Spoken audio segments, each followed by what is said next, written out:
بحیثیت مجموعی بر عظیم پاک و ہند دور نبوت کی برکات سے محروم رہا. پھر یہ کہ دور خلافت راشدہ کی برکات سے بھی محروم رہا. یہاں اسلام کسی قابل ذکر حیثیت میں آیا ہے دور بنی امیہ میں، وہ بھی کسی دعوت و تبلیغ کے مثبت مقصد کے لیے نہیں، بلکہ ایک انتقام اور بدلے کے لیے کہ کچھ مسلمان تاجروں کا ایک بحری قافلہ جو سرندیپ سے لنکا سے جا رہا تھا عرب کی طرف، اسے یہاں کراچی کے قریب اسے یہاں کے سندھی ڈاکوؤں نے لوٹ لیا. اس پر مطالبہ آیا اسلامی مسلمان حکومت کی طرف سے. وہ ملوکیت تھی، اب وہ اسلامی حکومت اس معنی میں نہیں رہی تھی جس معنی میں کہ خلافت راشدہ اسلامی حکومت تھی کہ جو قیدی ہیں تمہارے پاس رہا کرو اور کمپنسیٹ کرو جو بھی نقصان یہاں ان مسلمان تاجروں کا ہوا ہے. جب اس کے جواب میں بالکل منفی رد عمل موصول ہوا تو پھر چڑھائی کا فیصلہ کیا گیا، گویا کہ یہ ایک سزا دینے کی ایک مہم تھی. بہرحال اس وقت جو اسلام یہاں آیا تھا اس کے کریکٹرز اس اسلام سے کچھ مختلف تھے جو بعد میں یہاں آیا.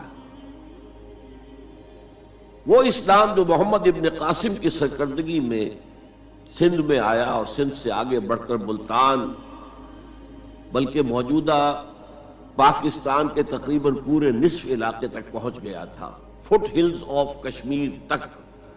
تو یہ اسلام خالص عربی اسلام تھا. ملوکیت تو آ گئی تھی لیکن بدویت اور عربیت جو ہے اس کی چھاپ اس پر ابھی گہری تھی. اور اس اسلام میں نہ ابھی فرقے تھے، نہ مسلک تھے، نہ حنفی، نہ مالکی، نہ شافعی، نہ حنبلی. نہ عقائد کے بارے میں بحثیں شروع ہوئی تھیں، علم کلام کی بحثیں ہوئی تھیں، نہ ابھی یونانی فلسفے اور منطق کا حملہ ہوا تھا. ابھی کچھ نہیں تھا، سادہ اسلام. اسلام اپنی اصل سادگی پر برقرار تھا.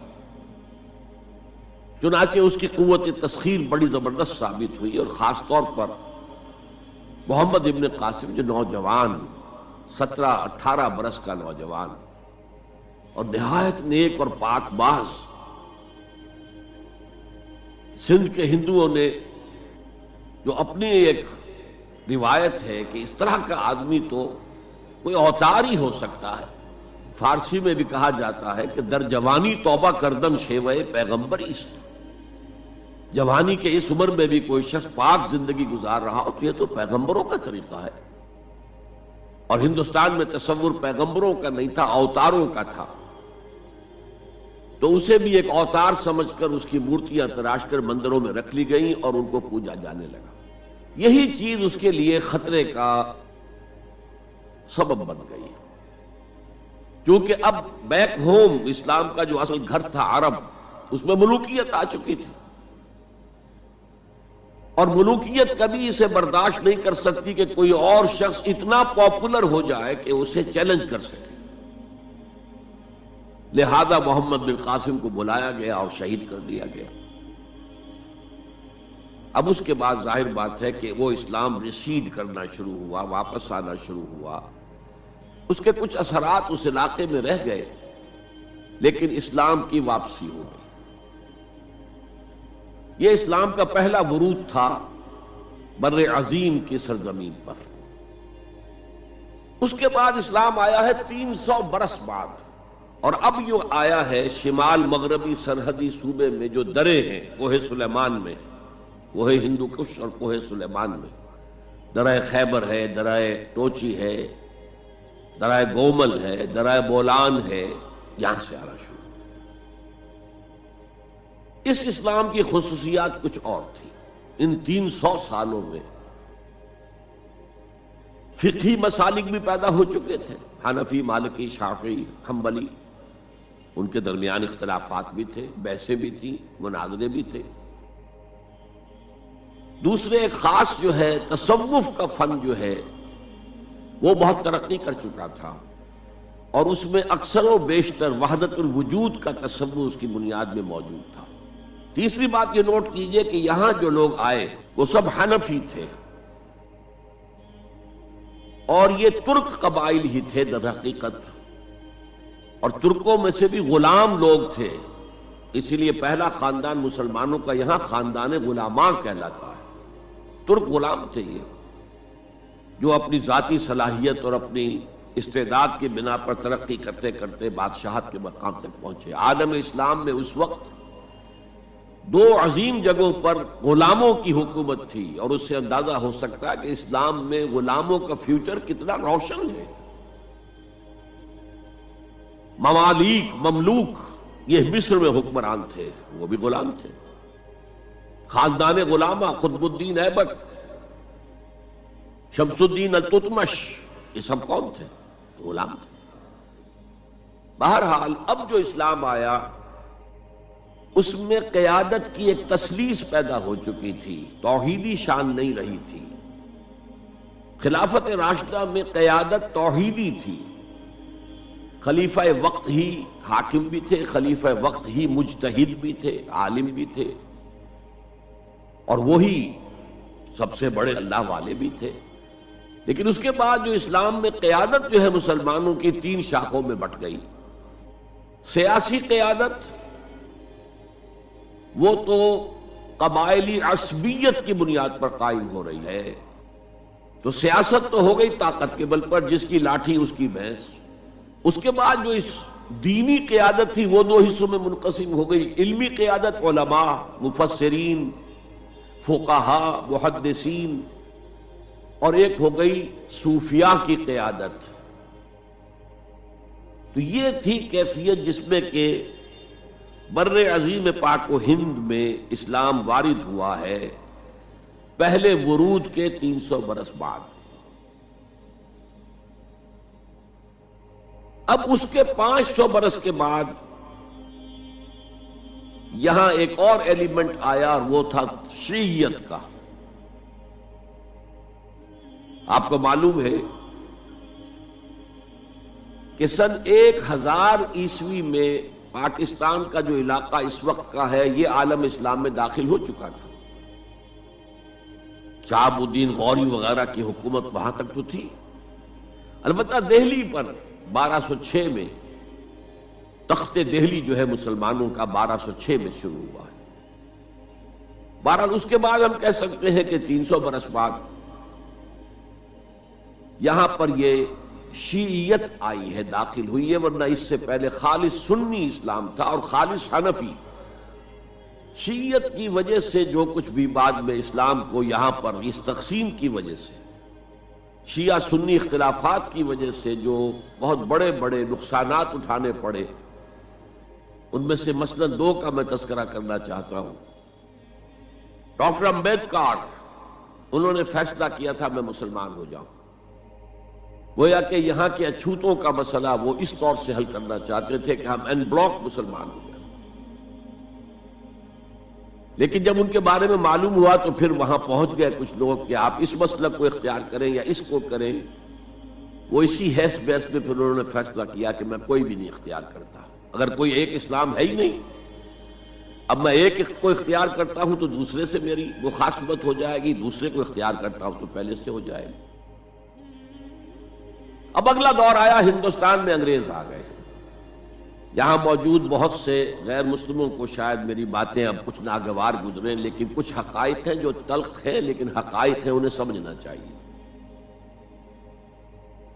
انگریزوں نے یہاں آ کر حکومت چھینی سی مسلمانوں سے بیشتر، ویسے تو یہ کہ ہندو راجے مہاراجا بھی تھے، لیکن بیشتر علاقوں میں تو مسلمان حاکم تھے،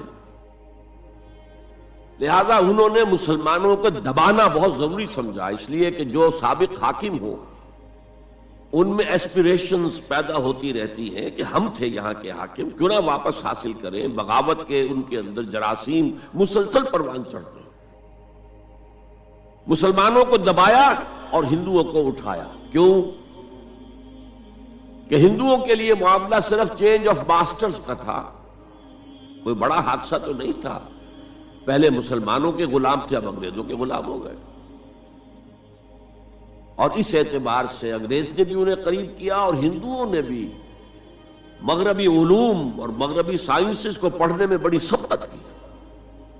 بنگال میں انگریز آیا اور بنگال میں آپ کو معلوم ہے اکثر و بیشتر جو سائنسدان پیدا ہوئے جن کی کہ لکھی ہوئی ٹیکسٹ بکس جو ہے بہت عرصے تک استعمال ہوتی نہیں ہندوستان میں، یہ کون تھے؟ چیٹرجی، بینرجی، سب کے سب بنگالی تھے۔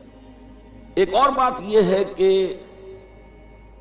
ہندو اپنے ماضی سے بہت دور آ چکے تھے، ان کا ماضی عظمت والا، آخر اشوک کا دور بہت عظمت کا، چندر گپت موریہ کا دور بہت عظمت کا، وکرماجیت کا دور بہت عظمت کا تھا، لیکن وہ اب بہت پیچھے جا چکے تھے۔ تقریباً مسلمانوں کی آمد کی وجہ سے 1000 سال کا فصل واقع ہو چکا تھا۔